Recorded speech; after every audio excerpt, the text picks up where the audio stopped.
What we're going to do is, this is sort of a different style of debate, one that I've very much enjoyed watching. It's more of the Lincoln Douglas style. And as we were talking back there, both Mr. Montgomery and Mr. Victory were arguing about perhaps who is Lincoln and who is Douglas in this particular debate.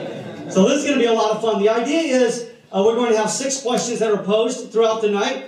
We'll alternate each one taking the question first. And so, for example, if Mr. Montgomery were to take the first question, he'll have 2 minutes. And then Mr. Victor would have 2 minutes to respond. And then we'll come back for rebuttal. Mr. Montgomery will have 2 more minutes, and that will be closed out by Mr. Victor with 2 more minutes. So the hope is to allow for a little bit of banter, a real debate, as opposed to just getting up, giving your talking points, and then moving on to the next question. So that's the idea here. And we'll do 6 questions in that format. And then we wanted to open up for questions from the audience. And Don Petrie, who's helping me with the time tonight, will help facilitate that. I know there's a lot of you that are probably going to have questions. We're certainly not going to get to all of them. So let me go ahead and introduce both of the individuals that will be involved in the debate tonight. Bill Montgomery was first elected Maricopa County Attorney in a special election in 2010, and he was re-elected in 2012 on a pledge to fight crime, honor victims' rights, and protect and strengthen our community. As a West Point graduate, decorated Gulf War veteran, former Deputy County Attorney, has dedicated his personal and professional life to serving others. Please welcome to the stage, Bill Montgomery.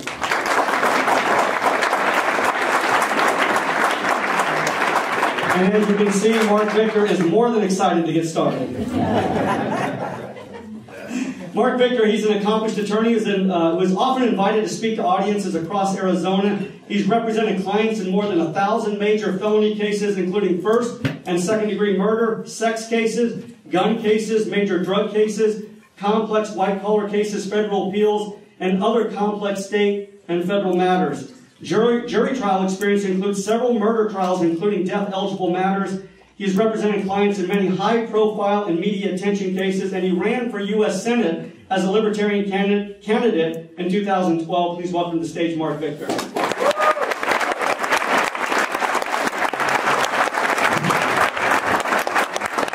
I'm going to go ahead and take the stage down here. I'm going to be using a smaller microphone, and I'll leave the microphone here. Mr. Montgomery, we're going to start with you, so I'll go ahead and give you the microphone.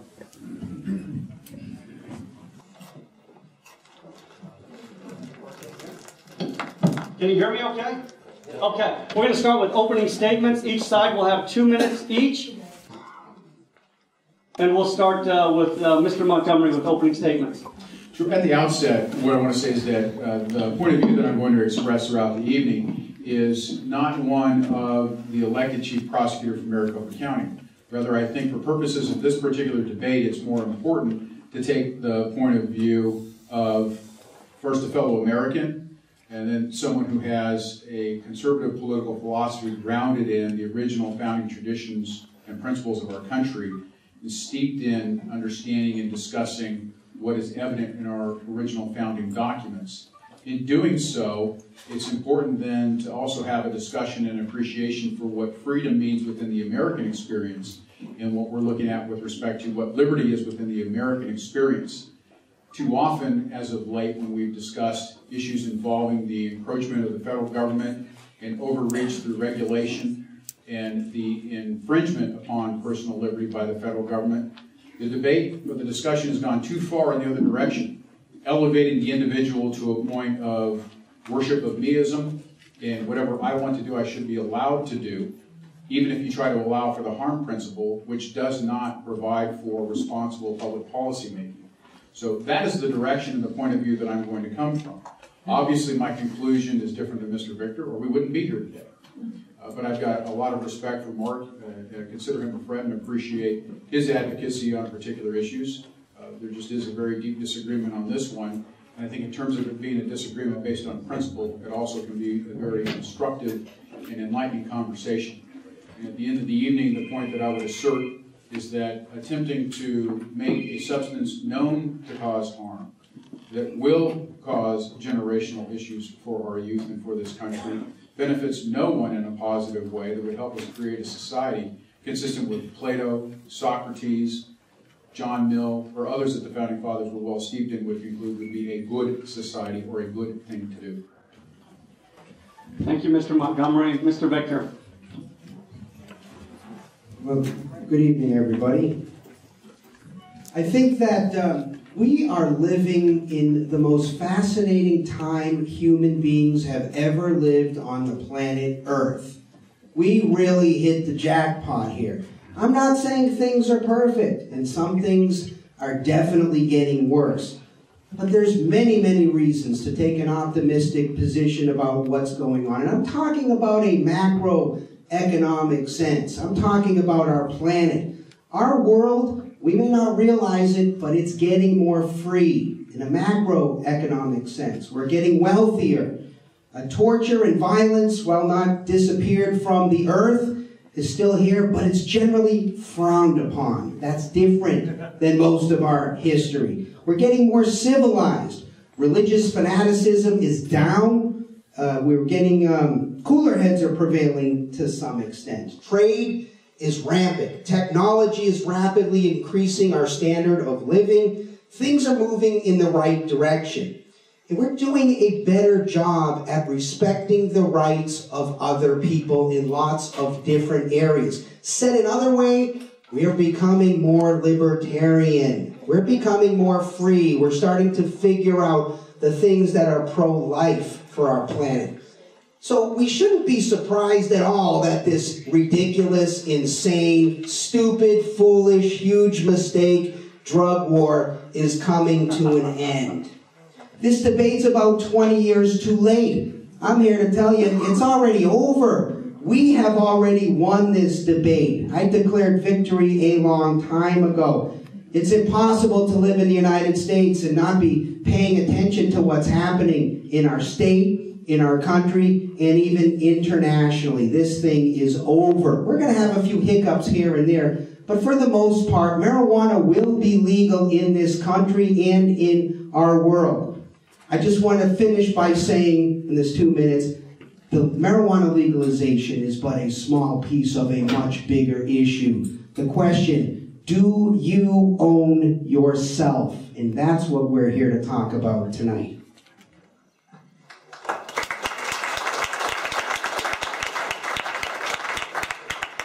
Mr. Montgomery, the first question will be to you. We claim to live in a free society where people are permitted to make their own choices so long as those choices do not harm others. Where does allowing marijuana use fit within your analysis of what it means to live in a society that calls itself free? Is it a false construct to say that you should be able to do anything you wish to your body? Well, thank you. As I alluded to then in my opening statement, it would be a false construct to say you should be free to do anything you want to do. We do live in society with one another. Taking the value of the individual to an extreme to say that you are perfectly autonomous is a fundamental misunderstanding of what it is to live in society within the United States of America.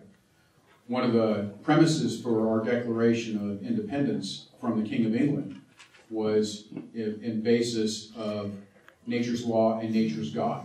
And one of the first listing of offenses against King George III was that he would not give assent to laws that were for the public good. We pass laws and we regulate the interactions between human beings, whether it's commercially, personally, criminally, or civilly, on the basis of trying to create a society in which everybody is in fact free to be the best human being they can be. That's what the original philosophers discussed, that in order for something to be the best that it can be, it needs to be consistent with what it was created for. We were not created for a world in which we do anything that we want to do. That is actually trading freedom for a certain kind of slavery, in which we become a slave to our passions, and then we chase around all day long the next thing we want to do. No, there are guides along the road. There are curbs to the streets that we drive in that help us go in the direction for us to get to where we want to be. So it's actually a much more consistent view of what freedom is and understanding liberty for us to live in a society in which there are some restrictions. Those who would stomp their foot and say, I should be able to have ice cream whenever I want it, are just like that 3-year-old. Those who say I should be able to put whatever I want in my body are not taking into account the real effects and harms that are then transmitted beyond just that one individual, beyond just that one house. It goes on into other areas of society, and it makes for a less perfect world. It makes for a more harmful world and a less good America.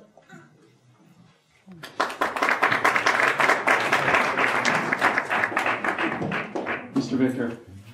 Nobody is saying that you should get to do anything you want. There have to be limits. I'm saying you should get to do whatever you want with your body. It's yours. I know a good place we could draw the line. How about you get to do with your body what you think makes sense, not what Bill Montgomery thinks makes sense, not what I think makes sense, but what you think makes sense. You can do whatever you want with your body, your money, your time, your property. Here's a good place to draw the line. Let's draw the line when it starts affecting another person. When there's a trespass or a fraud or harm, when you're interfering with another person's life. Look, I'm not a utopian. These things can be difficult to work out sometimes, but shouldn't we get a principle that's at least consistent with a free society? Isn't that the right place to draw the line? It's so fun to say we're for freedom, right? We can come in here and we can salute the flag and we can sing songs. Everybody's for freedom. I found comments that Hitler made for freedom. Stalin is for freedom. Everybody's for freedom. Barack Obama's for freedom, if you ask him. But saying you're for freedom and being for freedom are different things. The question is, are you big enough? Are you mature enough? Are you human enough? Are you American enough to tolerate that some other competent adult may choose to do something with his or her own body that you don't like, that you don't approve of? Right? Isn't this exactly the same issue as the gay marriage issue? Isn't this the same issue, really, as the slavery issue? Isn't it the same issue as the prostitution issue? Who's in charge here? What I'm saying, and what all free people are saying, is the person who owns the body ought to decide what goes in.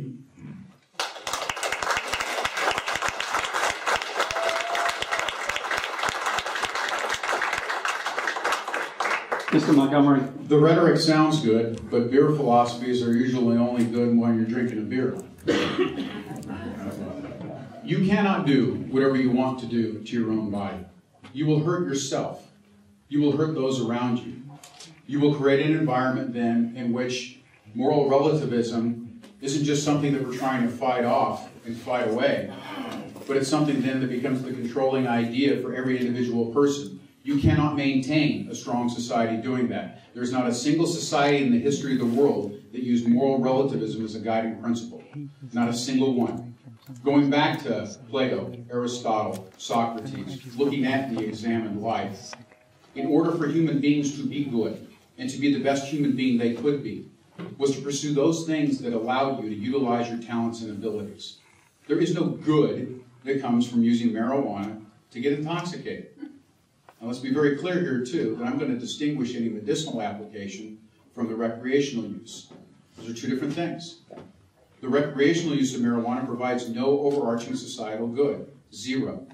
And trying to march in that direction and engage in conflating issues of prostitution with the recreational use of marijuana or any of the other litany of things that fall under the banner of a misguided notion of freedom does nothing to further this society. Who benefits if generations of Americans to come have a lower IQ, are less enthused about working hard and becoming good human beings? It certainly isn't the United States of America. It's our enemies.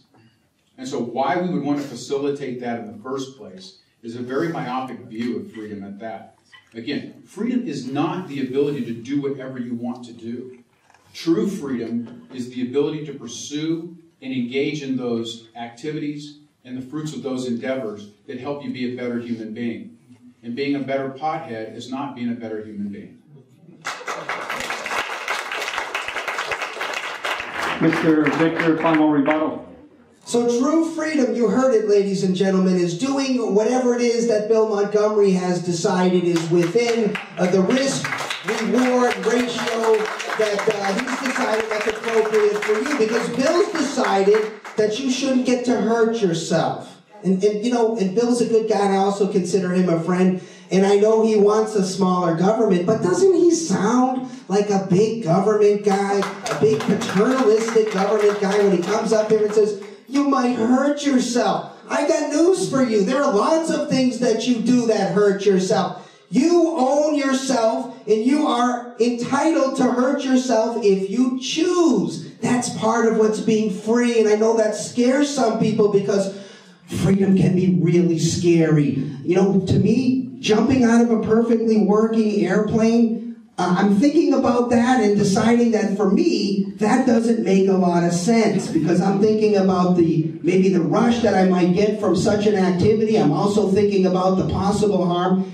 And my choice in regards to skydiving is that I don't want to do it because for all of the reasons Bill points out, right? You might hurt yourself and maybe this doesn't advance society, and Plato never jumped out of an airplane either. So we should make illegal skydiving. But see, I'm an American and I'm a person who respects freedom. I think you get to make that risk-reward calculation for yourself. I don't get to make that for you. And isn't it interesting that Bill says, well, that's a beer philosophy. You mean beer? Are we talking about alcohol? You mean that horribly destructive drug that's perfectly legal, that Bill is not going to come up here and say we should make illegal, that kills countless more people than the zero number of people that have ever been killed by marijuana? What is it on earth that is slowing down this debate? I don't understand why on earth we oppose this stuff. What would Thomas Jefferson, who smoked plenty of weed, think about this debate?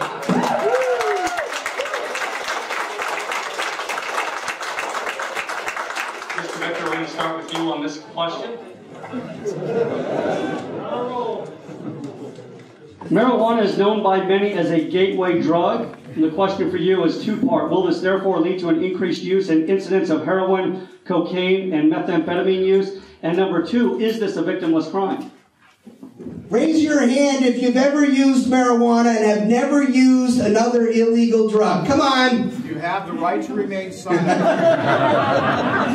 Okay, there's your proof. Marijuana is not a gateway drug any more than milk is a gateway drug, right? I mean, some people who use cocaine started with milk. Milk must be the gateway drug. But you know, look, my goal as a freedom advocate is not to tell you how to run your life. My job is not to try to figure out ways to get more and more people to choose something other than marijuana. If you're a free person and you're a competent adult and you choose to use marijuana, so long as you can do it in a way that does not create harm to other people, right? So we're not talking about somebody who goes and gets high and can't operate their motor vehicle safely down the road and creates a huge risk of an accident to another person. Can't we deal with that the same way we deal with other drugs? It's like saying we have to make alcohol completely illegal because some people get into a car accident. Incidentally, nobody has ever wandered into my office in 21 years and said, I smoked marijuana, and as a result of that, I got into a car accident. I've had countless car accidents from drunk people. I've had countless domestic violence assaults as a result of people who have used alcohol. Never once has anybody come into my office and been violent in any way as a result of marijuana. If anything, we should be encouraging more people to use marijuana, not less people. But it is not the government's job. When did we become such a bunch of babies that we're so worried about what the damn government is going to recommend for us to do and not to do? We are Americans, and we don't need or want messages from government telling us how to run our lives.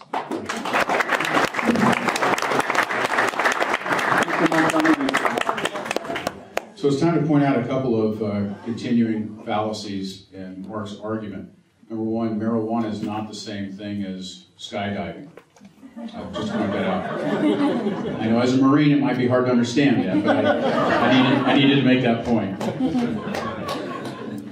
Secondly is this. It's a good thing that people haven't showed up in Marc's office having gotten in a car accident from smoking marijuana or showed up having engaged in a domestic violence incident having smoked marijuana. But let's see, marijuana is illegal. Alcohol is not. We do have increased rates of use for that. We do have increased rates of DUI fatalities and car accidents, and we're seeing increased rates of marijuana-related accidents and fatalities in both Washington State and Colorado. It's objective data, and it's right there. We would see we would see increased use. We have rates of use in America right now of alcohol for 12 or older in excess of 50%. Alcohol is legal. We have rates of use for tobacco 12 and older in excess of 25%. Alcohol is legal. The rate of use for drugs in America is less than 10%. So yeah, if you legalize it, you will get more of it. We have more abortions now than we did before Roe v. Wade. It's legal now. And that's a fact. If you tell people it's okay to do something or that they can do something within our society, they're going to do it. And it's one of the reasons why you have ad campaigns. It's one of the reasons why you have other efforts for commercial enterprises to try to encourage people to use more of something, because they will do it. And for someone who purports to be a limited government person, you know, all these efforts to try to legalize marijuana and then regulate it is doing nothing but increasing additional government bureaucracy. And I, for one, don't want to see either a state government or a federal government get any more money than they need.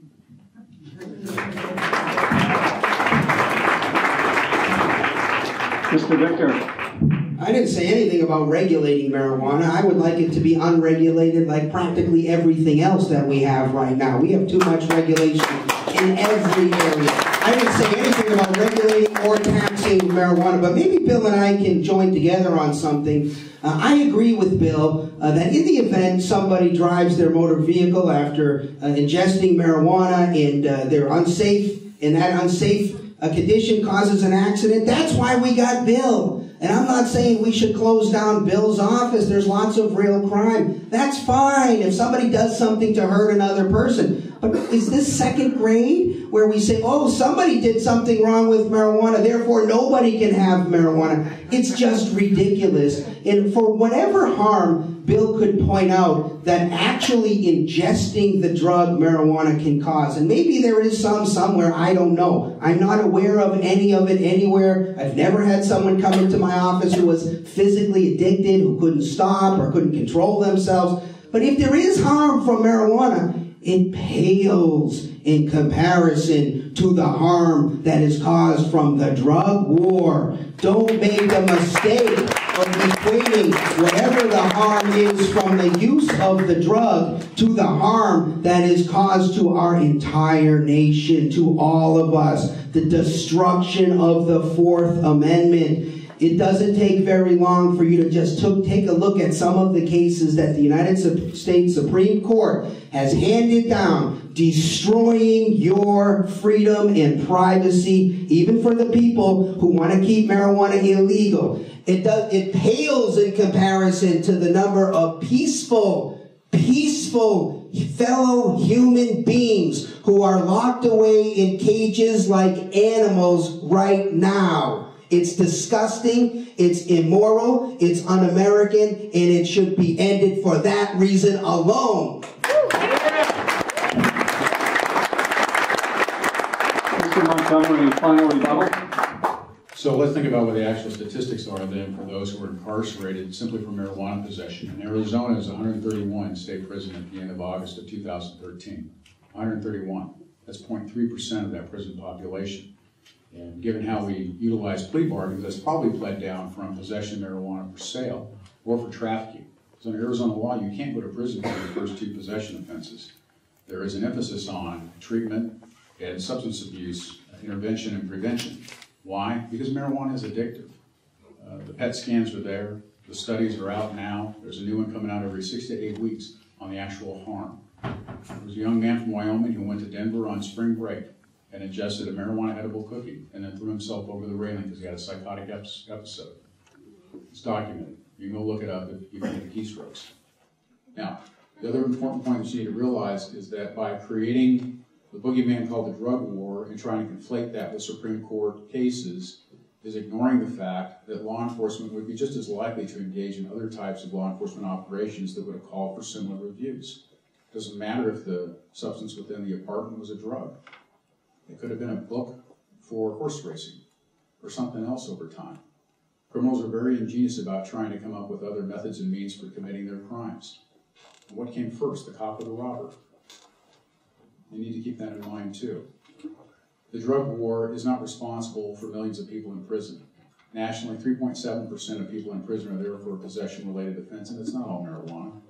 And for anybody here who would like to see our nation with greater heroin addiction, yeah, let's go ahead and stop what we've been trying to do with that too. But if we have a usage rate of less than 10%, drug policy has actually been successful. We've been able to maintain that over time. And our nation, our society, is better if fewer people are using drugs.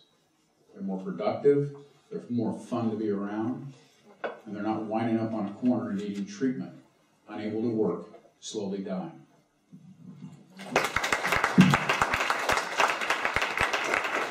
Mr. Montgomery, we'll start with you on this particular question. What difference do you see, if any, between America's experiment with alcohol prohibition in the 1920s and the marijuana prohibition of today? Sure. Well, first off, the two legal regimes are very different. When the 18th Amendment was passed, it only prohibited the transportation, manufacture, and distribution of alcohol. It didn't say anything about the personal use or possession. Our drug laws today, as part of the overarching drug policy approach to it, also precludes possession and use, so it's much more comprehensive. There's also greater resources available today in order to try to interdict drug trafficking and drug sales than we had back then. Another important point to make, too, is this. We didn't have Alcoholics Anonymous until after Prohibition was repealed. Alcoholics Anonymous was founded in 1935. And since then, there's been an ever-increasing rate of use for alcohol. Initially, at the beginning of Prohibition, alcohol use went down. There were fewer deaths from alcohol, and alcoholism rates went down too. So, in effect, Prohibition was doing its job at that point in time. The criminal organizations didn't go away. Violent crime didn't go away. They just mutated and went to other areas. Cartels won't go away. They'll just engage in other criminal activity. They're criminal organizations. They engage in crime. The fact that they're using drug crimes right now to generate their money doesn't mean they're going to go away. The mafia didn't go away. Al Capone's associates didn't go away. They went on to labor racketeering, extortion, gambling, prostitution. And I know what you didn't say, well, we should legalize all that too. You're right, if we legalized everything, there'd be no crimes, there'd be no criminals. But it also would be a society in which you wouldn't be able to leave your front door without a shotgun. And you'd have to stay up all night with a fire to keep the wolves at bay. So another big difference between Prohibition then and the drug policy we have in effect now is that the drug policy we have in effect now has been much more effective over time. And it's only the ranting and raving of those who don't quite understand what they're talking about are we continuing this debate. But it's time for a very sober and responsible citizenry to work hard to keep America the best country in the world.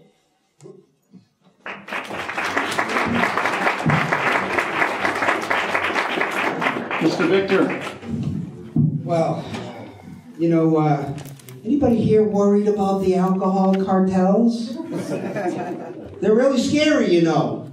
One of them is called Budweiser. The other is called Miller.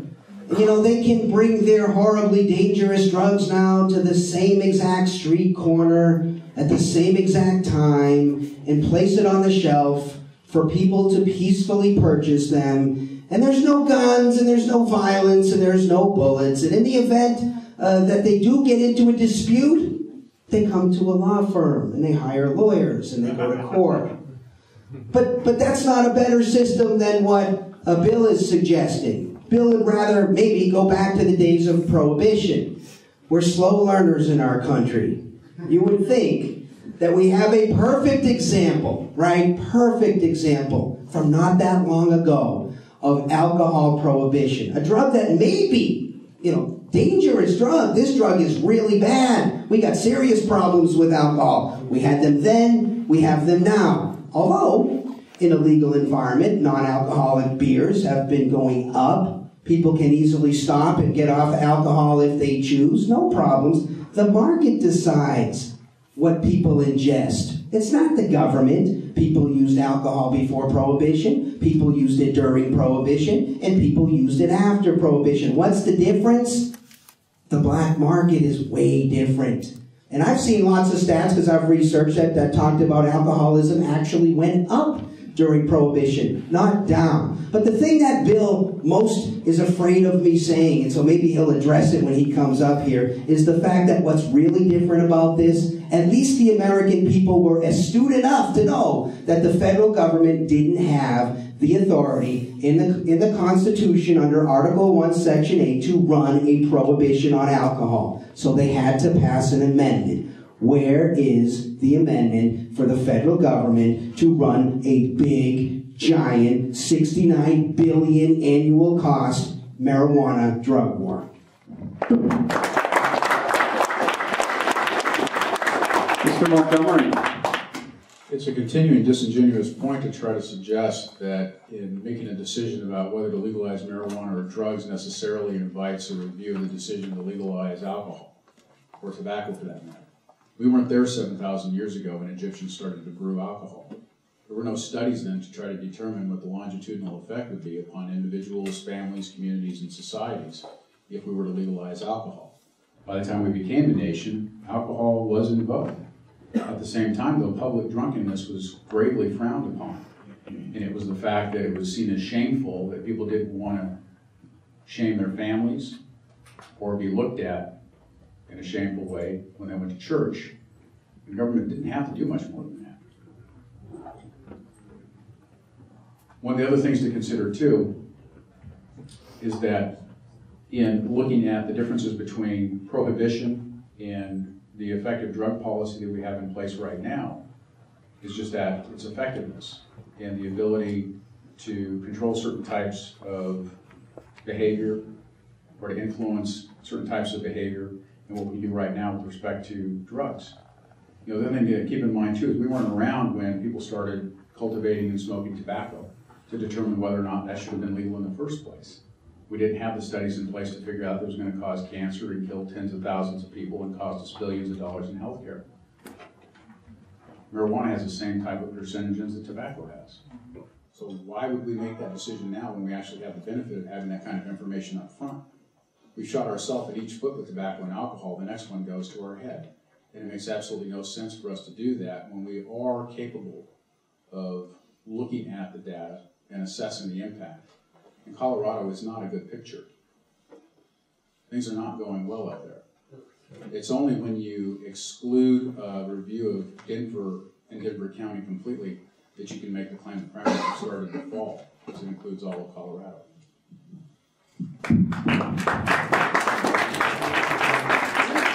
Mr. Victor, final rebuttal. Herein lies some of the fundamental differences. Bill, in good faith, I think, and with good intentions, is trying to bring about what he has judged to be the best society. But a lot of people have done that through history. That's not what a free society is about. In a free society, you get to decide what's best for you, not Bill. The differences between the alcohol situation and the drug situation really aren't that spectacularly different. There are some differences. Alcohol's far worse. But here's one thing that's bothering me about the current state of affairs that I think we just ignore. We are the world's leader in incarceration rates. We lead the entire world.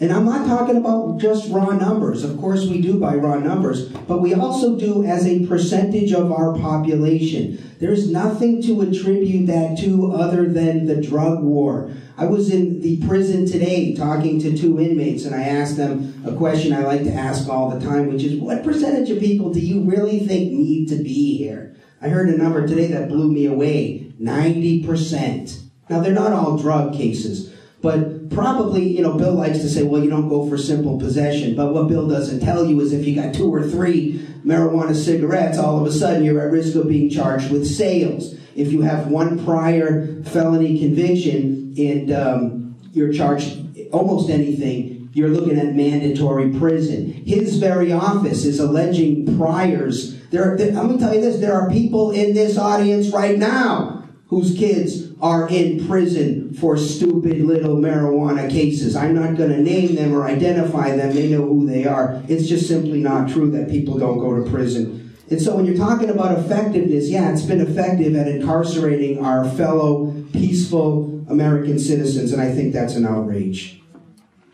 Mr. Victor, we'll start with you. Let's go around. Would the legalization of marijuana provide an economic boost within the state, and does the economic boost outweigh any detrimental effects on society as a whole? There are no detrimental effects in society as a whole for increasing freedom, period. People choose to do things with their lives and their bodies that are detrimental to them, right? There are people in here who are overweight. Should I get excited and say, oh my God, obesity is a giant problem, we should make trans fats illegal? No. When you're talking about economic benefits, are you kidding me? I don't know anyone in Colorado, and I've done plenty of research on Colorado. From what I can see, they're pleased as punch with the situation in Colorado. I saw a chart where they were dividing up $200 million in new revenue that they were splitting out between schools and healthcare and this and that and the next thing. They're one of the largest new employers up there. This is a huge industry. It's always been a huge industry. I don't think the industry is one bit bigger now than it ever was. What's the difference? You know who's upset about this change? You know who's on Bill's side? The cartels, the drug dealers. They sit with Bill. I talk to them all the time. They do not like what's going on. I'm trying to put...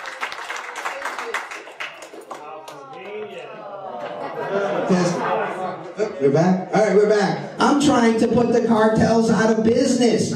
You can't possibly understand the situation we're in unless you properly understand this is a huge underground market. I had some big-time drug dealers in my office not too long ago, and I said, hey, I understand the situation. Maybe you guys could come on my radio show and talk about it. First, they were worried about it because somebody might prosecute them. But I said, let's do it anonymously. They said, okay, I will come on and tell everybody on the air, Mark, that you are right. We hate what is going on. We're just trying to make a quick buck before we get out of business here. Why would you want to help the cartels?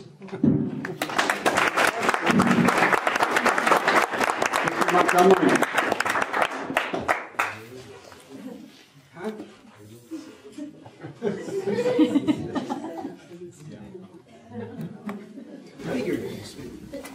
Not even figuratively. You have to keep in mind when we talk about freedom, what our Constitution was about, it was not a Constitution written for an amorphous, free country drifting about somewhere, theoretically. It was written for the United States of America. And there are particular conditions and circumstances at the time of that founding where the freedoms that were established were meant for specific things. The right to life, liberty, pursuit of happiness. But when you confuse the means for the end, you put yourself in a position where you can make some of these arguments. The idea that we would somehow benefit economically enough to overcome the societal costs is a fool's errand. We can see already with the revenues generated from alcohol and tobacco in FY 2014 that they were just less than $400 million. Alcohol-related crashes alone, according to the 2014 report by the Arizona Department of Transportation, was almost $500 million alone. And that's before we start factoring in all the healthcare costs related to addiction from tobacco and from alcohol. And it bears underscoring, too, that even when you attempt to try to create a legal market for marijuana, the cartels don't give up. If they can't compete, they take over the distribution and the sales. And that's what happened in Colorado. In fact, within Denver, shortly after it passed, there was a raid on several of the recreational facilities, and a cartel from Colombia was involved. Well, but wait a minute, Colombia was known for cocaine until they saw a burgeoning market for marijuana, too. They're adaptable as criminal organizations, and that's what they're going to continue to do. And it bears noting, too, that our incarceration rates are also affected by those who are detained for immigration deportation. That's a significant contributing factor that has nothing to do with someone's possession of drugs. The other thing, too, is our jail population. It's treated as a static number instead of the rotating number that it is. And that's where you get to saying the U.S. has the highest incarceration rate.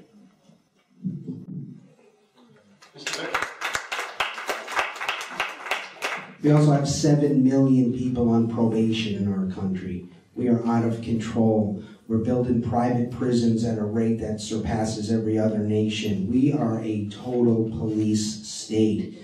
I mean, I don't know that there's any other way to say that right now. And a lot of this is attributed to the drug war, because when the police can stop you, when they can take Fluffy the dog out and say Fluffy the dog has alerted, I say he's alerted because the alert could be almost anything, that effectively deletes your Fourth Amendment rights, all in pursuit of this same thing that's been around just as long as alcohol. I don't know, Bill made the case that maybe alcohol's been around a long time. I don't think that we came along and say the Bush administration or something like that.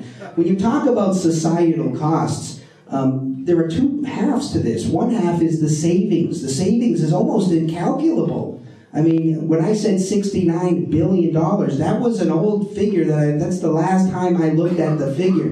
That's what we're spending on the drug war.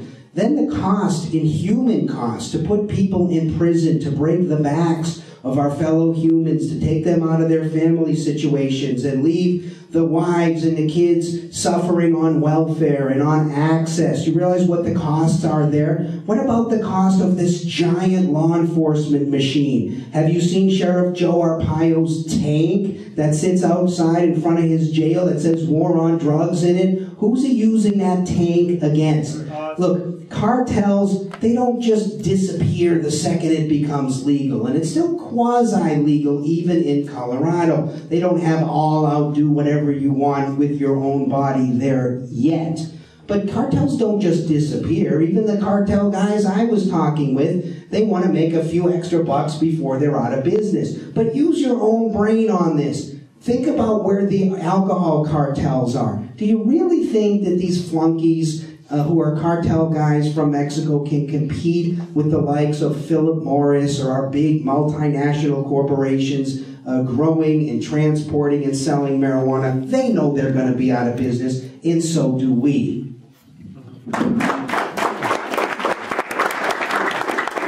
Mr. Montgomery, final rebuttal.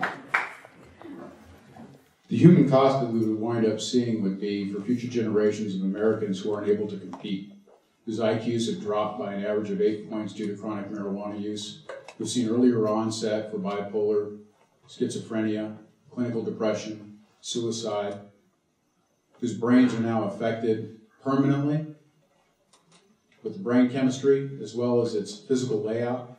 They no longer have the right number of reward centers to motivate them to work hard to seek employment. Why would we deliberately try to undermine future generations of Americans at a time when we need to compete more in a global economy? We will wind up paying more in the future. And to have just one other American become addicted to marijuana, and 80% of those who are in addiction treatment in Colorado will tell you that they started off with marijuana. Chris Hennis, Boston Celtic, wound up in the last 5 to 6 years of his NBA career addicted to heroin. When asked what role did marijuana play in his addiction, replied that the first page in every addict's story starts with marijuana. When you look at the percentages of drugs used in the last year, always the highest number is marijuana, because it is seen as somewhat benign. We've got teens now who think that smoking marijuana 2 times a day is less risky than smoking 2 packs of cigarettes a day. It's ridiculous. And it's because they're getting an inconsistent message, and the objective data does not support the continued asinine assertion that marijuana is harmless. This is not your Woodstock pot.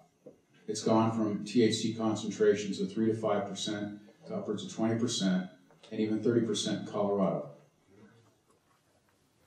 Creating hash oil leads to concentrations of as much as 90%, which can lead to addiction and even death. Mr. Montgomery, we'll start with you on this question. If marijuana is legalized, should it be regulated by state or federal authorities, or should it be regulated at all?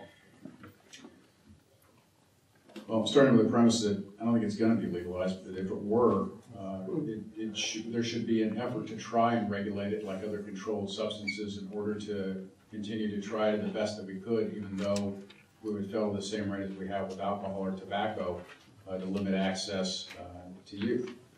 But even then, we're failing. Because with our medical marijuana program, youth are increasingly getting their marijuana from those with a medical marijuana card.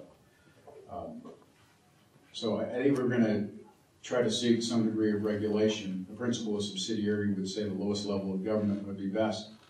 Again, I don't want to see the federal government get one more dollar. I'm tired of President Obama's good ideas. We wind up paying more for it in the long run. And I don't want the federal government to grow any more than absolutely necessary. But I also think it's perverse to think that we would take a substance, money from a substance, and use it for education when we see increasing numbers of students who are being expelled and suspended because of marijuana use and their inability to compete, their inability to learn because of the effect on short-term memory. Those are the objective facts. You ignore them at your peril. Last point I got to make is Sheriff Joe does not have a tank. The tank has treads, a turret, a cannon. It has none of that. And I keep telling him that. One of these days the sheriff will get it.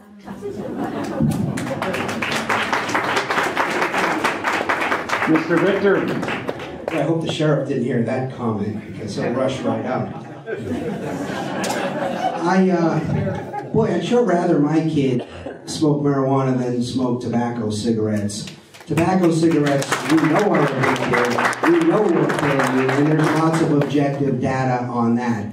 But look, when you talk about regulation here, I'm not a fan of regulation, but we're not going to get our country back until the regulation starts coming from the parents. The parents need to start regulating things, not the damn government. And it doesn't matter whether it's the ridiculously inefficient, backward federal government or the ridiculous, inefficient, backward state government. Parents need to start being parents again. I don't understand why this is so hard. We cannot make the government the substitute parent. You can make any rules you want, right? Just like no alcohol until you're 21. Did anybody in here comply with that? Maybe there's one or two. I don't know. But the government doesn't decide this stuff. The government is a horrible parent. And the reasons we're having the problems we're having in our country is because the collective we've been horrible parents. We need to say, look, enough with the government running everything, enough with the government regulating everything. If marijuana became legal tomorrow, that doesn't mean that I can't tell my 5 kids exactly what they can do with their bodies while they're minors, right? My job is to try to teach them how to act responsibly in a free society. Not to say go read some statute that Bill Montgomery and a bunch of people in the legislature have come up with. They don't care about that unless and until we can start instilling some self-regulation into our children. We won't have a real free country, and we won't deserve a real free country.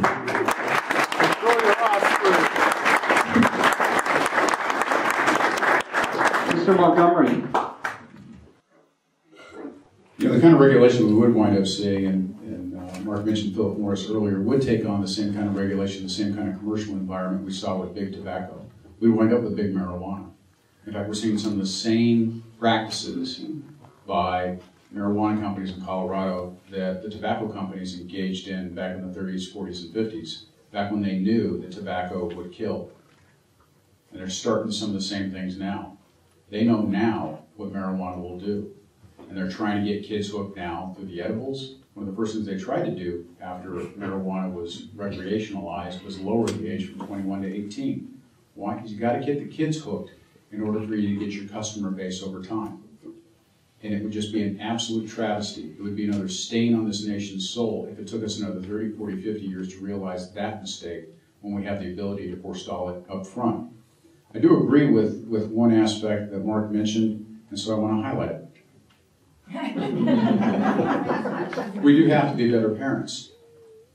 So I want to know why you want to make my job harder by sending the wrong message that drug use is okay if you choose to do it. It makes no sense to know intuitively and internally that using drugs is going to screw up your ability to do what you're supposed to do as a human being, and then damn somebody else's kid or damn somebody else down the street in complete disregard for what we'll do to them. And say, but if you want to go ahead and screw up your life, go ahead and do it. It's really looking out for your neighbor. This lure, too, of saying you can have more freedom if you legalize drugs reminds me of this story in a garden. It started off with a promise that you can eat this apple and nothing bad will occur.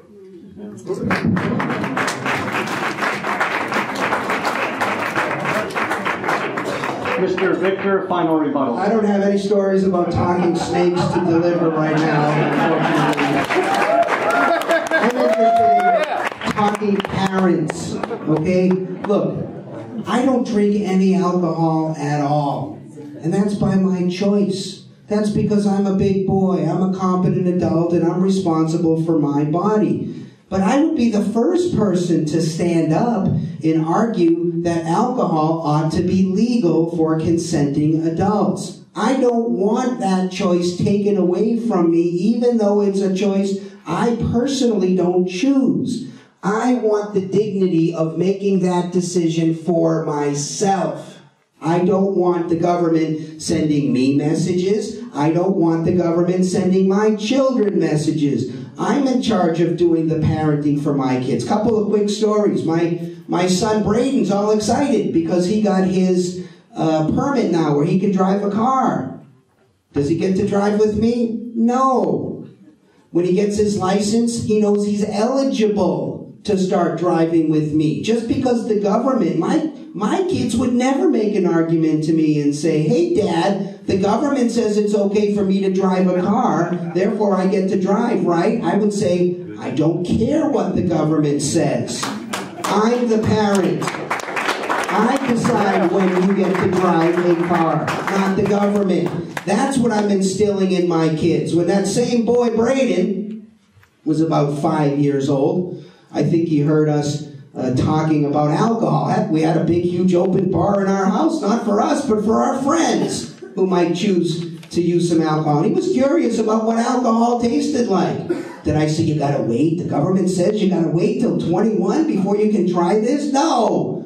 We make the decisions in our house because we're the parents. And I said, why don't you try some of this Jack Daniels? And I poured it in his little sippy cup or whatever juice cup he had, and he chugged it right down. And that's how I got my son to learn that alcohol may not be so wonderful after all. Let's let parents make parenting decisions and not worry about sending government messages. Mr. Victor, we'll start with you.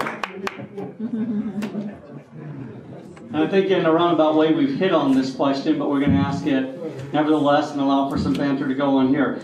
Mr. Victor, generally marijuana has some of the same psychological effects as alcohol and tobacco, yet alcohol and tobacco are legal. How should we treat marijuana, tobacco, and alcohol, tobacco, and marijuana so as to ensure consistency in our laws? Well, I would like to deregulate all of it.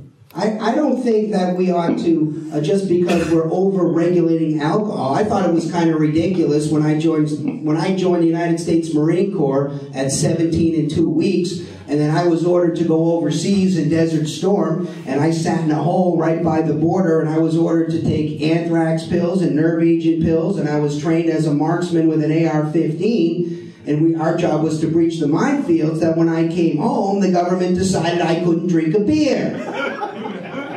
That seems screwed up to me.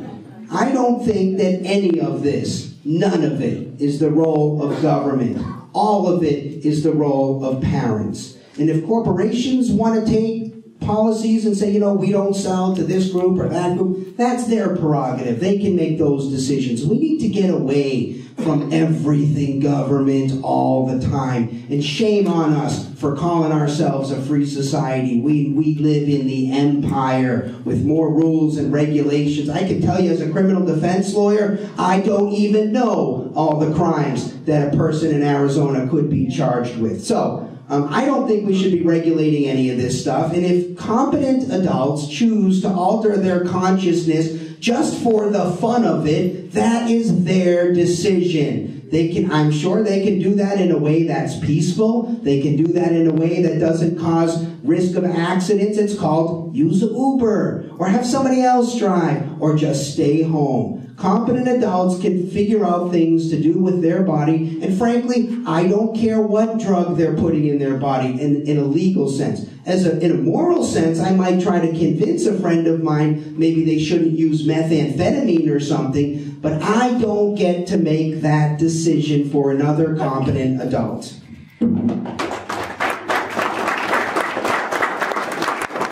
Mr. Montgomery. I would actually challenge some of the premise, too, that the effects of marijuana are the same as alcohol and tobacco, because they're not. If you get drunk on alcohol one night and you wake up the next morning, you're going to have your hangover, and by that second day, there aren't going to be much lingering effects at all. But after your use of marijuana, there will be. If you smoke one cigarette, you may have that immediate nicotine rush, but that's going to wear off too. That marijuana cigarette is going to increase your heart rate for at least 4, maybe 6 hours. It can extend beyond the time the nicotine is going to affect your system. So it's not really the same. And continue to discuss too what the role of parents are in having general deterrent effects on conduct that is not contributory to a good society. Again, you've got to understand the purpose of why we have the United States in the first place. It's not an amorphous, quote-unquote, free society. It's the United States of America in which there were specific ideas and attitudes about how we were supposed to regulate ourselves and live together in society. And over the last 30, 40 years, we've done a really good job at undermining the very institutions that used to teach that kind of personal responsibility. Churches, schools, and the family. And to have us as society then, the other thing to keep in mind, it's not this us versus them kind of thing. When we continue to try to create this divide between government that's made up of people who live down the street from us, and who come from the same neighborhoods, you create an artificial construct in society's psyche that somehow we can do what we want to do, and that it's separate and apart from what we have created to govern ourselves as a society with a particular purpose. Again, true freedom in life is not doing whatever you want to do, it's doing what you need to do to be the best human being you can be.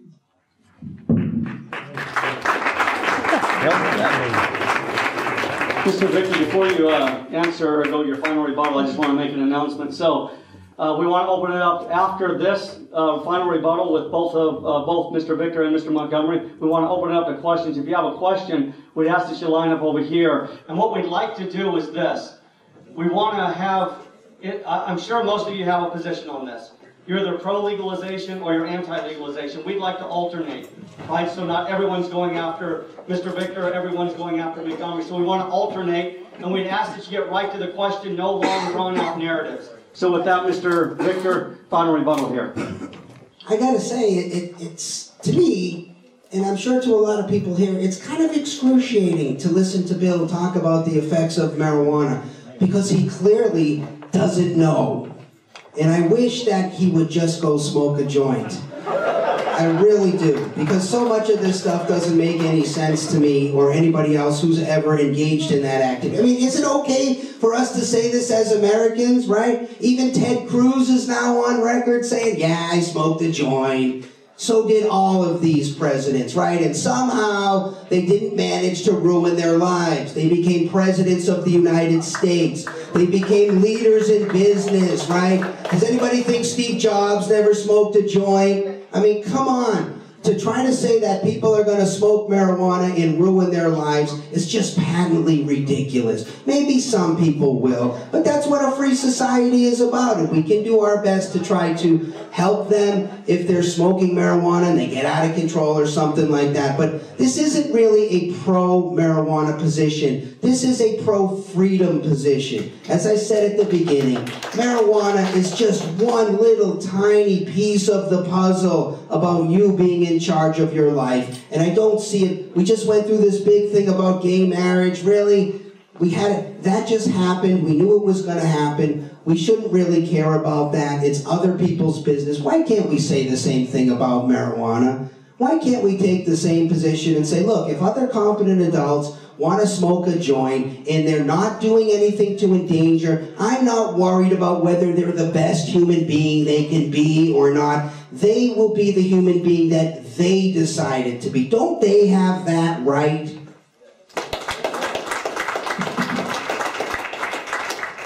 Mr. Montgomery, final rebuttal here. In the United States of America, we sought to come together and to declare independence from Britain because we wanted to have a degree of freedom that included the freedom to worship and the freedom to then become the creatures that God created us to be. And it was not a disconnected idea of freedom that everybody would be able to do whatever the hell they wanted to do on any given day at any given time. No, that is not freedom. You're just trading one form of slavery for another. That slavery happens to be marijuana addiction or heroin addiction or any other drug addiction, let alone alcohol or tobacco addiction. You're not being the best human being you can be. And you're a drag on this country. And you're a drag on our community. And future generations of Americans are the ones that are going to pay the price for that. Who benefits? Who benefits from greater Americans smoking marijuana and becoming addicted? Who benefits from a greater number of Americans who would then become addicted to heroin? We do not benefit at all, and ignorance is no excuse. The responsible position for us to take as a society is to encourage others and to encourage the pursuits of those things that will bring about true happiness and that aren't a measure of a lie and aren't just one more failed effort to try to create a society that cannot exist and cannot sustain itself. The sober, reflective position would be for us to maintain the status quo as it is right now, with the exception of the ridiculous experiment in medicalization. There is a process in place, and I favor it, to provide the necessary testing to reschedule marijuana where appropriate, just like we do with cocaine or with opium. But we didn't legalize cocaine just because we had lidocaine or novocaine. We didn't legalize opium just because we had morphine. There's a responsible approach to that. We can do that with this too. We can be responsible adults and responsible Americans.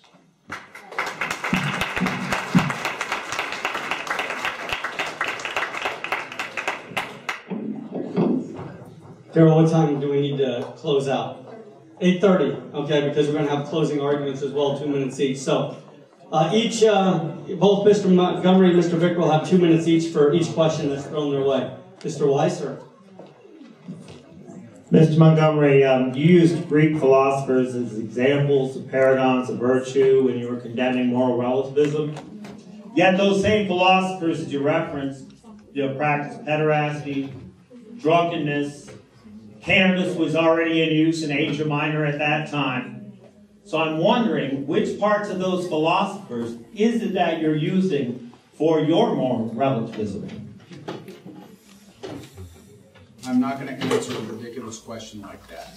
You just had your 15 seconds of fame. Next. Mr. Victor, would you like to respond to that? Okay. Go to the next one. Okay. Mr. Montgomery, thank you for your service. I'm a Vietnam veteran myself. Today is a special day for me. I will ask you questions to be more of a statement of anything. 48 years ago today, I had the honor and privilege of commissioning a United States destroyer called the USS Sample. And we used to tell people that we were the best that the United States had to offer. And today I was also honored in Sun City. We're doing marijuana education. And I was honored to share a sample of the best medication on this planet for the elderly. We've seen results. And with all due respect, sir, your name-calling, potheads, it offends me. A lot of name-calling offends me. When we came home, we were all baby killers. All the boys coming home now are heroes. And you know the truth of war, we're both. We're both. And it's a lot to deal with. And I'd like to spend some time with you sometime. And the name you're going to call me right now is healthy. I've been a patient for 4 years. I've got all my prescription drugs. I've got the doctor's report to prove it. And I'd love for you to join us Monday from noon to 2, Coco's at Sun City. And we'll educate you. I feel sorry for you. You've been deceived. I'm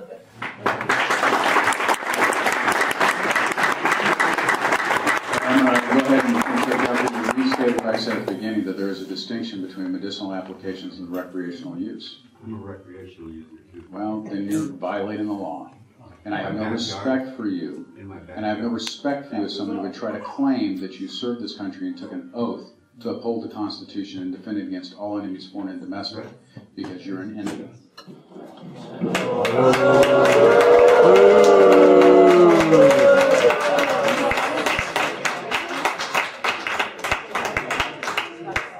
Mr. Victor?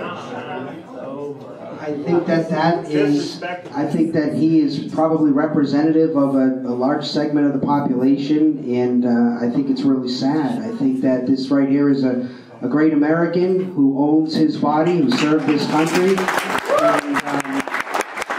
the only outrage here is that he should have any concern whatsoever in terms of what he does with his body in his backyard. And therein lies the shame of what's going on in America right now. And I want to just reiterate, I think that people on the other side of this argument, I think many of them are acting with good intentions. I know Bill personally, we have lunch together, and I know, first of all, Bill and I agree on far more than we disagree on.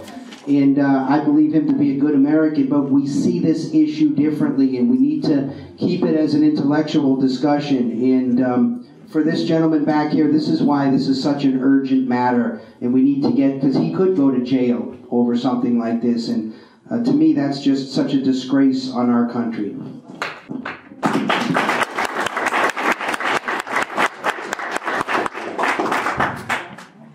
Gentlemen, earlier there was a two-part question. I don't think either of you really got a chance to address the second part, so I'd like to direct it again. If all courts and judicial tribunals were and are established to protect and maintain individual rights, and all criminal cases require corpus delicti, could you please explain how corpus delicti becomes a relative in a simple marijuana possession case? Under Arizona law, in order for you to be found guilty of possessing marijuana, you have to have in your possession a usable amount of marijuana. And it's not just simply, no one can come up and say, you look like a marijuana user, I'm going to make an arrest. There has to be the evidence there. And it's not enough simply for someone to hold out their hands and say, I'm a recreational user, arrest me. It doesn't work that way. Plus, I don't have the power to arrest. But that's exactly how the corpus delicti rule works. It's not just simply your statement that you have committed a crime. There has to actually be evidence of that crime independent of the statement alone. I completely agree. Okay, my question's for Mr. Montgomery. My name is Eric Johnson. I'm currently members of the Phoenix Cannabis Coalition and the Healing Phoenix. It's an outreach for the gay and lesbian community. Currently there is over 65,000 sick medical marijuana patients in Arizona. Based on the verbiage outlined in ARS 36-2802, it states that it is illegal for a patient to engage in smoking marijuana in any public place. With that being said, my question to you, Mr. Montgomery, is why did your office, the Maricopa County Attorneys, deny the request to provide access to a safe and private medicating area for medical marijuana patients for the Phoenix Pride Parade? This was intended to be a private area that was only accessible to patients that had a valid medical marijuana card, preventing unauthorized access to non-patients, which making this private. Currently, it's a 2-day festival, and each day gets about 100 degrees outside. And we cannot come in and out of reentry. Once we leave, the 65,006 patients, if they try to medicate because of no public space, they are subject to arrest. And we're talking about the HIV community and the GLBTQ community. Can you please answer why you denied me the request? We don't make zoning decisions. It's not a zoning. Phoenix Pride told me, it was not zoning, Phoenix Pride officials gave me the okay. And per law. Sir, my office is not involved in those decisions. That has to deal with permitting or zoning. Okay, well, unfortunately, I was told that the decision came from your office. Just like the people who told you about marijuana lied, they lied to you here. Mr. Victor, any response? My question is regarding if we keep marijuana illegal, what would you, Mr. Montgomery, plan on doing as far as the government goes to stop people from using it? Would you go the more preventative education approach? And then if it's continued to be used, would you go as far as some countries do, as they actually give the death penalty for drug traffickers? Let me make sure I understand. If it stays illegal? Yeah, because you want to try to prevent people from doing it, so... Right, well, and so we would be able to continue to do what we're doing right now, which is to offer diversion, deferred prosecution for people to be able to go through substance treatment programs. Under Arizona law right now, the first two possession of use offenses, you can't go to prison. And my office, along with other prosecutors, actually petitioned the legislature to change the diversion statute to allow us to offer diversion to somebody, even if they had a prior felony conviction, so that we can continue to offer those services. That's what the office policy is, and we try to pursue those treatment options whenever. I don't pass the laws, it's the legislature. And let's be serious. I'm not going to go down there and ask for the death penalty for using marijuana. Come on. Next question. I'm glad you said that, Bill Montgomery. My question's for you. In the last couple years, I personally know people that, I know a woman who was ripped out of her shower, butt naked, and left to sit on her stairs while police raided her home. I know 4 children that had guns pointed at them by big military police officers for 4 hours while police raided their homes. I know people that have had their animals shot. And most of these people I'm talking about they were legal patients and caregivers at the time of these horrible things that have happened to them, but because of this drug war, these horrible things have happened. I know a disabled veteran that was working at a clinic when the drug war came in there, and he was guns at face, denied being able to get help up while he was being demanded with a gun to get up, but he could not get up by himself. These are the horrible things that happen because of this war on this plant. My question, and also just to let you know, my uncle, a Vietnam Purple Heart veteran, was killed terribly in front of my 4-year-old baby cousin over 12 marijuana plants. So my question for you is, do you seriously believe that this plant is that dangerous to continue treating the people this way? And then the second part of my question that I added to after one of your last questions, and do you, our county attorney, seriously believe that cigarette smoking and alcohol consumption only suffer short-term YNU side effects like marijuana does?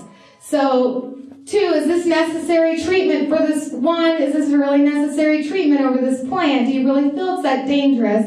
And the other part, 2, do you really believe what you said, that alcohol and cigarette consumption only suffers short-term side effects like marijuana? Is that really where your education has taken you?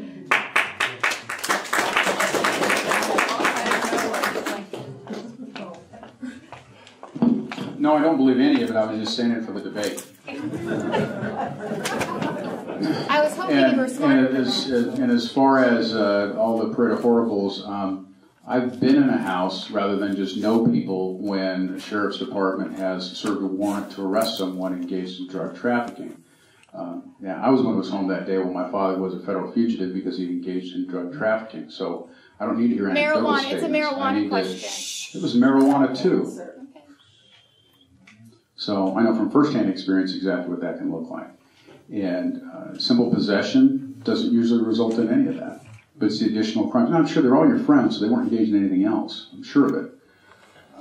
But should we keep the laws that we have in place right now? Absolutely. Should they be prosecuted to the extent that we do them? I just explained to you how we do that. And given what the impact is to communities that we're seeing in Colorado and Washington and elsewhere, yeah, I really believe we ought to continue to do that. And I've seen the studies myself. They've been peer-reviewed. You can find them on PubMed.gov that'll talk about the differences and effects on the brain, the chemistry, the bronchial system, and the heart from marijuana use versus alcohol and smoking. And we've had a chance to sit down and read it and see and compare. Then you may be able to remember more about the distinctions that I made there too. Mr. Victor.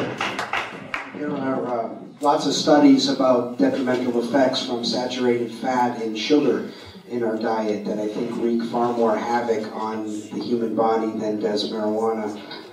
This isn't about whether it's good for you or bad for you. It's about freedom. And I want to first commend you for for standing here and asking the question that you did. Good for you that you're able to get up here and confront the county attorney. But I will say this, 21 years of being a criminal defense lawyer, I have heard more horror stories over police officers barging in, smashing front doors down, looking for that evil green plant. And it's always sad for me when people come in and they sit on the other side of my desk and they say, well, I didn't realize that things were like this. Well, they are like this. The drug war has created more violence in our society probably than anything else. It is probably the single most detrimental decision our country has ever engaged in, possibly with the exception of some of the crazy wars we've run, but maybe not, because we are now saddled with a law.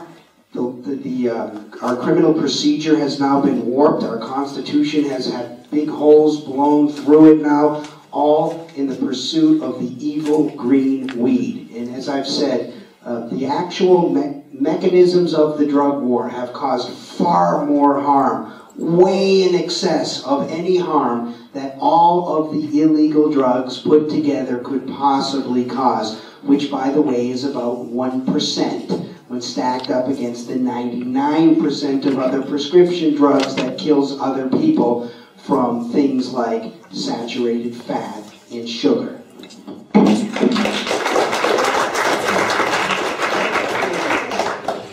Mr. Montgomery, you mentioned that you feel that the status quo is far better than laws that we could enact legalizing marijuana. Would you mind explaining to us all of the great victories that you have had in stopping marijuana in this area? Single-handedly winning the drug war? I'd like to hear you explain that, because my son was involved in growing marijuana under the Medical Marijuana Act, and he had both a license to grow and a license to be a caregiver. And when one of your undercover detectives called him and said that he had a card and that he wanted to get some marijuana to try out, and he would donate to the cost of it, you put him in prison for 3.5 years. And he tells me that half of the people in his pod at the Arizona State Prison in Yuma are there because of drug problems. Seriously? You want me to answer such an asinine question like how I single-handedly fought the drug war? That's ridiculous. Made absolutely no claim to that and stood up here and told you I started off my position, not as the county attorney, but as a fellow American. If you want to be that ignorant and continue to wail away against your perceived issues with authority, you can do that. But that's not the conversation that I was having here. And it's amazing how many people know somebody who in turn knows 100 people who were unjustly prosecuted and imprisoned. Funny how that always works out, because whenever I ask for the information and the data, it never proves true. And if your son engaged in that, I'm sure he told you he didn't do anything wrong, because that's what criminals say all the time. Mr. Victor? Why is it then that... Well, of course, there's nothing that Bill could possibly say in response to that, because there is nothing anybody can say in response to that, because there's no hope of ever winning the drug war. Nobody believes the drug war will ever be won. Nobody thinks that the flow of drugs will be even slowed. I do lots of federal cases, and I get lots of occasions to talk to DEA agents. All they do is fight the drug war. And I always ask them the same question: how are we doing? We close to winning? You going to stop any flow of drugs anywhere, anytime soon? And they just laugh. They say to me, oh, it's a job. They all know what they're doing is spinning their wheels, because there's a lot of demand and there's a lot of supply, and the market has always been and will always continue to be stronger than the government rules. And so good, peaceful, wonderful people are in our prison system right now that should be there. And it's, to me, one of the largest moral outrages we have in our country. Right now, that man's son is sitting in a cage like an animal over a marijuana case. And so anybody who's talking about whatever perceived harm there is from smoking marijuana ought to look at the real harm going on from this stupid damn drug war that is going to end soon.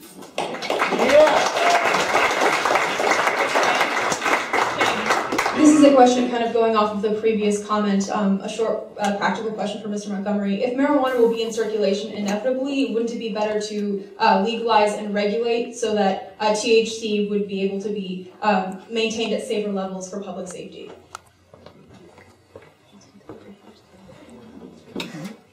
We cannot legalize it at the state level without still violating federal law. We can't do it. The people of Arizona have no more authority to violate the supremacy clause of the Constitution than the state legislature would. And so it's somewhat of a disingenuous line to begin from to presume that we could do it at that point in time. There is a process for reviewing the availability of marijuana at the federal level, and that's to go through the Controlled Substances Act. And there have been components of marijuana that have been made available through medicinal applications and rescheduled to Schedule 2. But that's the proper way to follow it, and that's the proper policy approach. And again, if people want to throw up their hands and surrender the effort that we've undertaken for effective drug policy for the last several decades, you can do that. But you're going to do that, if you want to, based upon accurate information. Over 50% of Americans are using alcohol, over 25% are using tobacco, less than 10% are using drugs. That's success. Identify any other area where there's regular conduct by Americans and people are trying to tell them not to do it, whether it's saturated fats, trans fats, or what have you, and keep it below 10%. And you can create the boogeyman called the drug war all day long and rail against it. But if at the end of the day less than 10% of Americans are engaging in self-destructive behavior, it's a good thing. Increasing its availability for someone like you or your friends to then have to face when you're going into college, it's irresponsible for any adult to not want to help you become the human being you were created to be. I won't be a conspirator to it.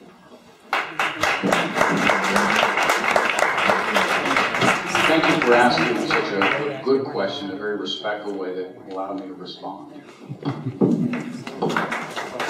Hi, good question. Just commenting on Bill's answer for a moment, I wonder what Thomas Jefferson and John Adams, and Benjamin Franklin, and even Alexander Hamilton would think about what Bill just said, that the states can't legalize marijuana because the federal government is basically running this drug war. First off, I don't agree with that. I think we've already gone way beyond what the feds have allowed, and the courts have allowed it, and that's the case. And the feds can still do whatever they want. I would certainly argue we can completely legalize marijuana on the state level, and if the feds want to enforce their laws, they can. But what we can do is stop putting people in prison in the state courts just because someone's violating the law. But what would they think about this power of the federal government that's not even enumerated in our Constitution? And those of you who will recall, our federal government is supposed to be about very strictly limited powers, and they're laid out. Congress's powers are in Article 1, Section 8. Section 8. And nowhere in there does it say or remotely provide any kind of authority for this drug war. You know where they get this crazy? Does anybody ever wonder how the federal government gets to run the drug war? They get to hang it on the interstate commerce clause, their ability to regulate commerce among the several states. That's how we got into this huge criminal drug war. So I just think that the comment that the states couldn't legalize it because the federal government would never allow it is just ridiculous, and we ought to try it, and I think we will.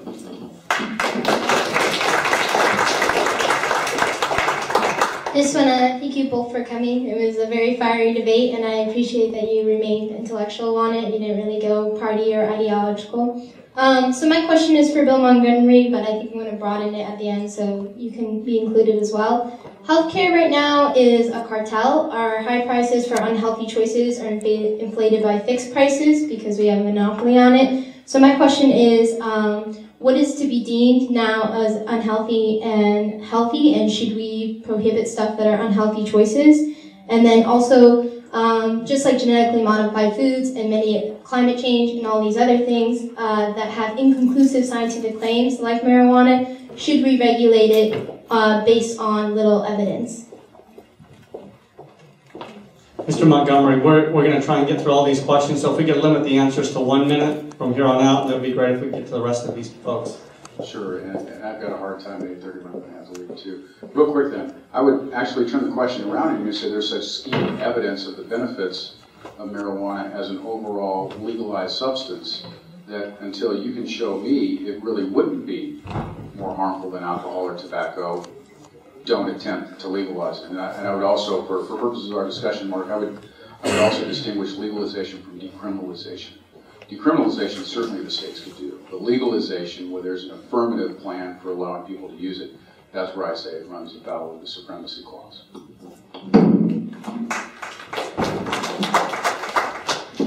I'd still love to try it, and I think we will.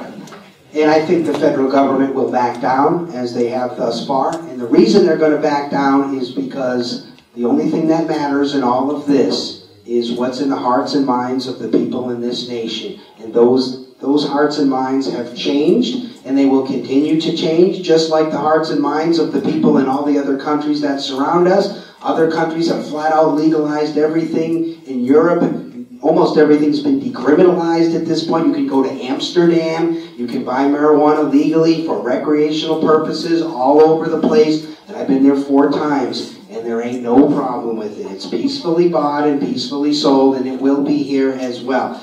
So with that said, we find the same exact problem with the Obamacare situation as we're finding here. If you don't like Obamacare because you think that maybe now the government is going to be running it and we can now prohibit unhealthy behavior, which is exactly the next step of the argument, then I would say, who the heck are you to tell someone else that they cannot put something into their body, even if it's harmful?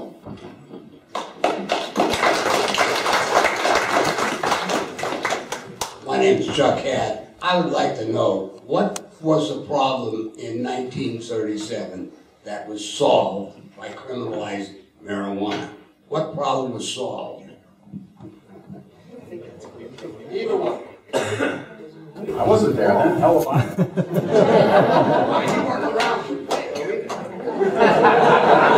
No, problems were only created by criminalizing marijuana. It was a ridiculous decision. I don't think our founders ever intended that this would have happened. However, there is an interesting story about something that happened in 1937 that I'm not going to get into that deals with how the Supreme Court did constitutional law decision making. Okay, my question is for both of you. Presuming that Marc were right and that marijuana were decriminalized or legalized, how do you feel that the laws of deregulation would be, what do you feel would be the difference between rules for something such as requiring the use of a car seat or using seat belts or monitoring GMOs or any of the other things that we regulate? How would that be any different than having some regulation as far as an age? Both of you. Look, I think as a society, okay, if we decide we want to be a free society, we need to have some foundational principles. And those principles ought to start with the basic concept that you are in charge of you in your jurisdiction. That's your body, your money, your time, your property. I, on the other hand, I'm in charge of me. I don't get to stand here like Bill did and say, look, until you can show me that there's some beneficial effect that outweighs the harmful effect of this and that. I don't say that because I don't think you got to convince me of anything to use your own body. That to me sounds un-American. It doesn't sound compatible with a free society. So I would want all laws consistent with that notion. Until you show me force, fraud, some kind of trespass, or at least a huge risk of an imminent trespass, I don't think it's anybody's business. And I certainly don't think it's the government's business to get involved. Keep in mind, this has nothing to do with whether or not citizens can talk to each other about what's right or what's wrong. I'm not saying you get to do anything you want, as Bill keeps trying to present. I'm saying you get to do anything you want with your body, not with somebody else's body. When I tell you you can't put something in your body, I'm trying to do something with your body. And I'm offended that the government would even ask me to get involved and sort of be a co-conspirator with trying to take control of another competent adult's body.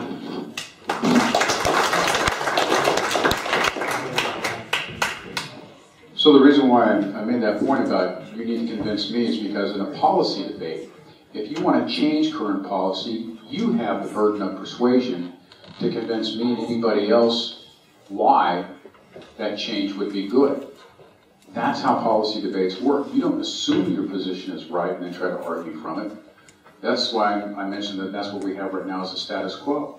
Currently, marijuana is illegal, with in Arizona certain very narrow exceptions with respect to Arizona's Medical Marijuana Act.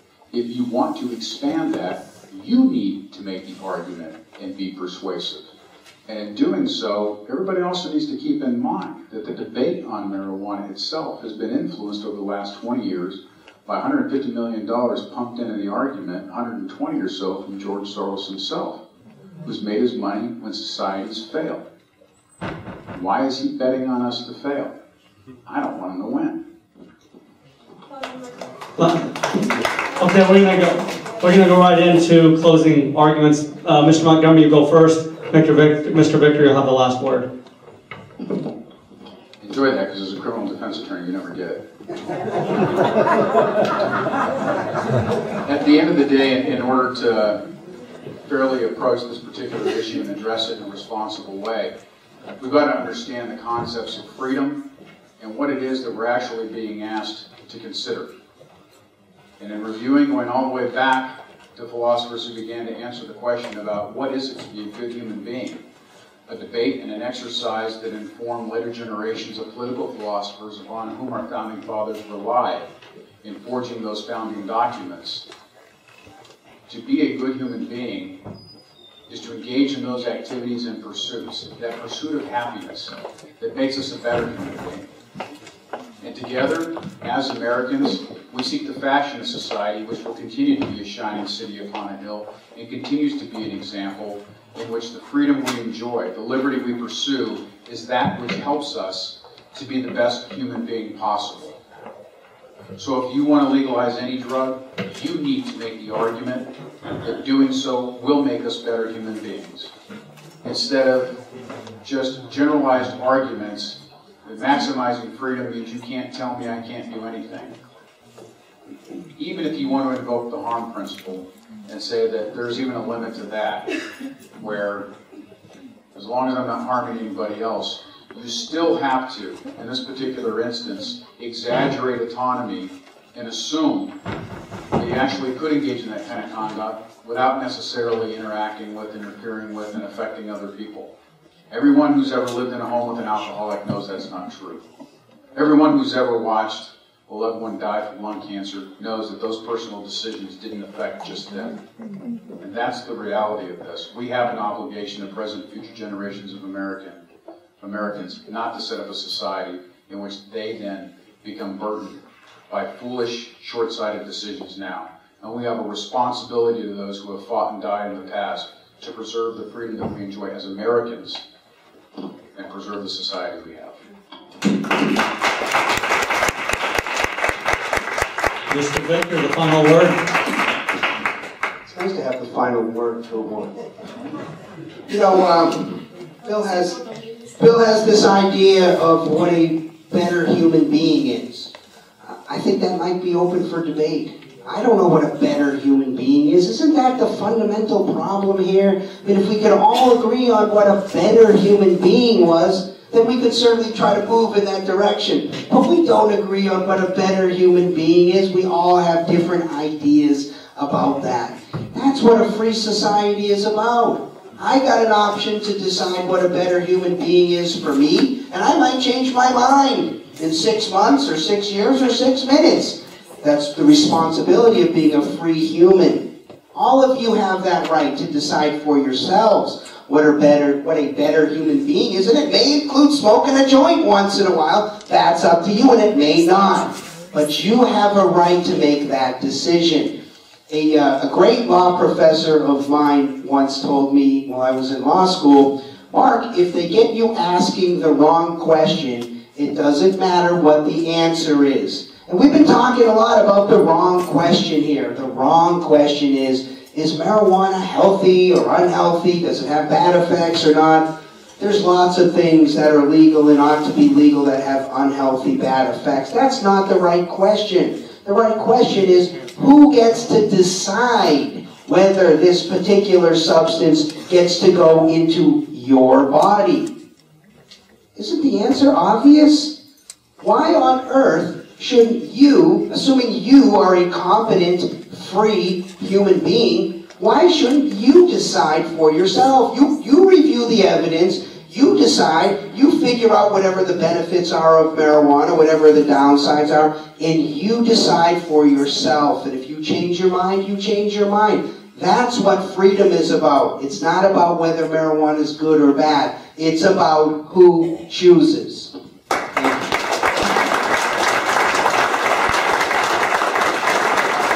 Please give a round of applause to Bill Montgomery and Marc Baker.